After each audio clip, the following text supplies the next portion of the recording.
مرحبا شيماء، مرحبا اعزائي المشاهدين. اكيد اليوم عندنا كتاب واكيد عندنا ايضا ضيف. كتاب اليوم هو الرحيل والميلاد، وضيف الحلقه هو السيد جمال فايز كاتب هذا الكتاب. هو بدأ كتابة القصة من يونيو 1986 وعين في 14/2/2008 كأمين السر العام للمركز الإبداع الثقافي. منح أيضا العضوية الشرفية من نادي الجسر الثقافي الاجتماعي يناير 1996. ترجمت أعماله القصصية إلى اللغات الإنجليزية والسويدية والروسية، وعدت 4 من أعماله القصصية ضمن المسلسل الإذاعية قصص خليجية، والمسلسل هو من إنتاج مؤسسة الإنتاج البرامج المشترك لدول مجلس التعاون لدول الخليج العربية. أيضا قدمت له فرقة مسرح النادي العربي الرياضي مسرحية حطام المسافات البعيدة، وهي مأخوذة عن قصة تحمل نفس الاسم. اختارته الباحثة الأوكرانية لودوميلا سافارا جالي، اختارت أعماله القصصية لنيل رسالة الماجستير، وقد حصلت على دبلوم الدراسات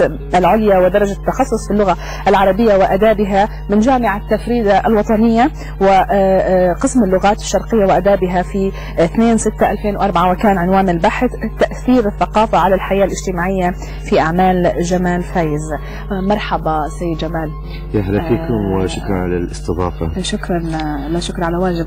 سيد جمال، مجموعتك اليوم المجموعة القصصية هي الرحيل والميلاد، احنا حنحكي عليها أكيد بتوسع، بس قبل كل شيء احنا حابين يعني سؤال كان نعتبره مدخل لحوارنا. حابين نعرف علاقتك بالكتاب وبالكتابة بشكل عام، القراءة والكتابة متى بدأت؟ يعني هو واضح انه انت بدأت كتابة القصة في 1986، بس اكيد حيكون فيه بدايات قبل ذلك لم تذكر. يعني صحيح، هي بدأت مبكرا وبدأت من خلال بوابة القراءة. فالقراءة تسبق الكتابة، ويمكن عندي عوامل كثيرة الحقيقة ساهمت في هذا بفضل من الله سبحانه وتعالى. يعني من حيث المسكن، أنا طبعا كان مسكنة في السلطة القديمة، فكان دار كتب قريبة مني جدا، فهذا كان يتيح لي أن أنا أذهب مشيا الأقدام إلى المكتبة. وكان في قسم خاص بالطفولة اسمه كذا قسم الطفولة، فكنت أقرأ بعض المجلات. تذكر أول كتاب قرأته؟ لا أنا قبل هذه بس أوصل، بس أجاوب على السؤال الأول. وبعدين أيضا اللي خدمني شيء ثاني إن شقيقي الأكبر فالح طبعا له علاقة وطيدة بالمسرح. ذهابي معه للمسرح مبكرا في يعني دفعني أيضا إني أرى المسرح وفضاءه، وأبدأ أقرأ أيضا نصوص مسرحية وبعض التجارب. غير هذا أن أيضا حتى يعني أيضا والدي كان إلى حد ما مهتم بهذا الجانب. فالحقيقة هي القراءة سبقت الكتابة.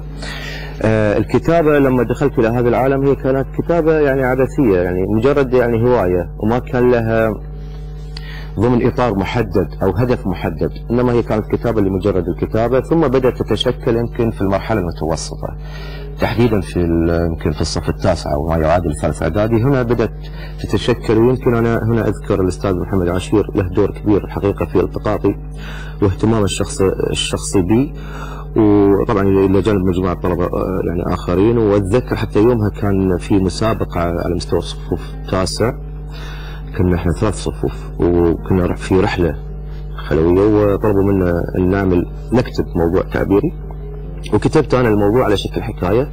أخذت المركز الأول ونشرت في مجلة الدوحة الإعدادية، ما زلت أحتفظ بنسخة منها. وأتذكر حتى أعطوني هدية كاميرا فوتوغرافية.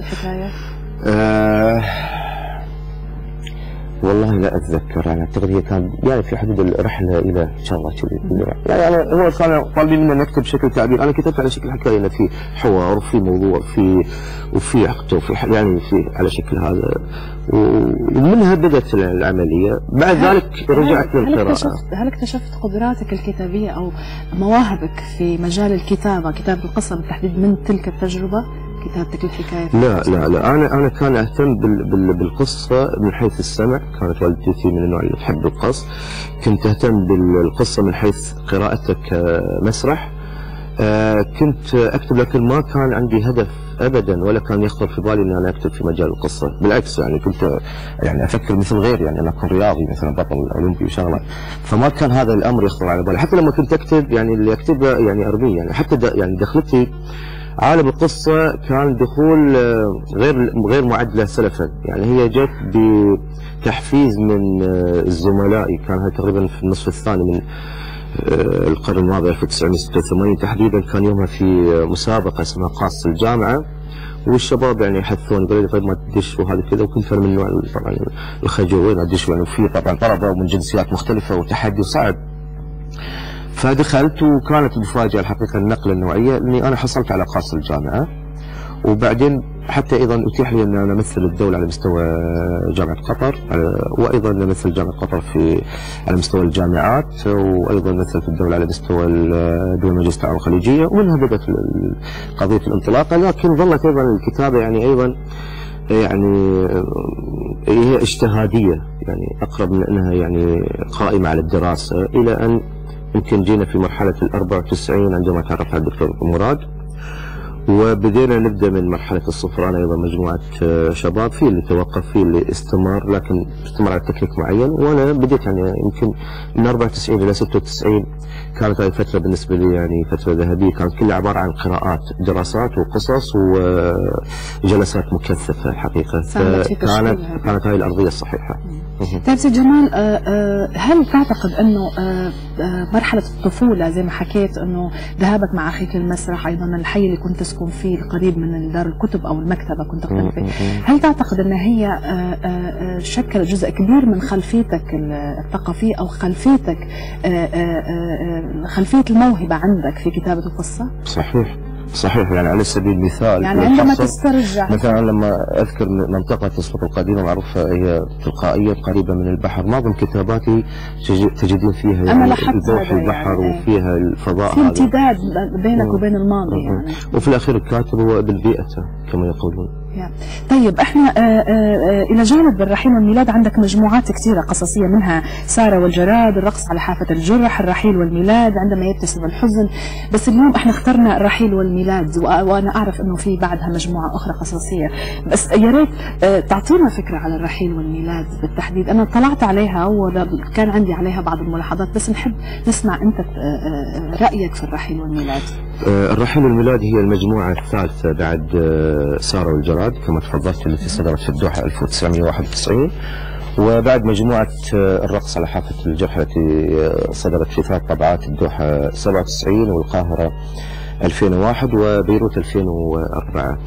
الرحيل الميلاد في طبعتها الأولى هي طبعا صدرت مرتين، في طبعتها الأولى صدرت في الدوحة سنة 2003 عن المجلس الوطني للثقافة والفنون والتراث، وصدرت الطبعة الثانية في نهاية عام 2007 عن مؤسسة الرحاب الحديثة في بيروت. المجموعة تضم 16 قصة إضافة إلى 9 دراسات مختارات من الدراسات والمقالات. ما أخفي يعني سرا أن أنا كنت متخوف ومتردد في قضية الرحيل والميلاد مثل مجموعة حتى الرقص. متخوف ليش؟ لأن الرقص حققت نجاح كبير وكتبوا عنها كثير وحظيت باهتمام وترجمت كذا، فتوقعت أن أنا ما أحقق نفس النجاح. هذا التخوف الصحي أو طبيعي وكنت متردد آخر لحظة يعني، حتى يعني قضية الرقص يعني لولا يمكن يعني تشجيع الدكتور وذي ما كان طلعت. المهم نرجع للرحيل. بس الرحيل فيها ميزة غير موجودة في المجموعتين السابقتين، وهي مجموعة أن في هناك ثيمة محددة احنا اشتغلنا عليها، اللي هي ثيمة الرحيل والميلاد. صحيح أن هناك فقط قصة واحدة، تناقض بين لا كل القصص تقوم على فكرة الرحيل والميلاد. صحيح أن في قصة واحدة فقط هي حملت عنوان الرحيل والميلاد، لكن كل القصص لو نظرنا لها بشكل أو بآخر نجدها هي عبارة عن رحيل وهي ميلاد. حتى في الرسوم، ثمانية رسوم الداخلية زائد الغلاف، أيضا اشتغلت مع الفنان التشكيلي على نفس الثيمة، الرحيل والميلاد. الميلاد تمثل في البيضة والرحيل في اتكاءات الإنسان نفسه. الفكرة هذه الحقيقة هي بطريقة غير مباشرة بعد أن أنا قرأت مجموعة لزكريا تامر القنفذ. بس هو طبعا زكريا هنا يختلف، زكريا كان يشتغل على عائلة كل قصصه قائمة على هالعائلة اللي هي 5 شخصيات رئيسية، والابن هو يمكن الشخصية الرئيسية، ويبدأ معاه من الطفولة إلى الصبا إلى الشباب إلى أن حتى إلى ما بعد الموت، يعني أن يصحوا.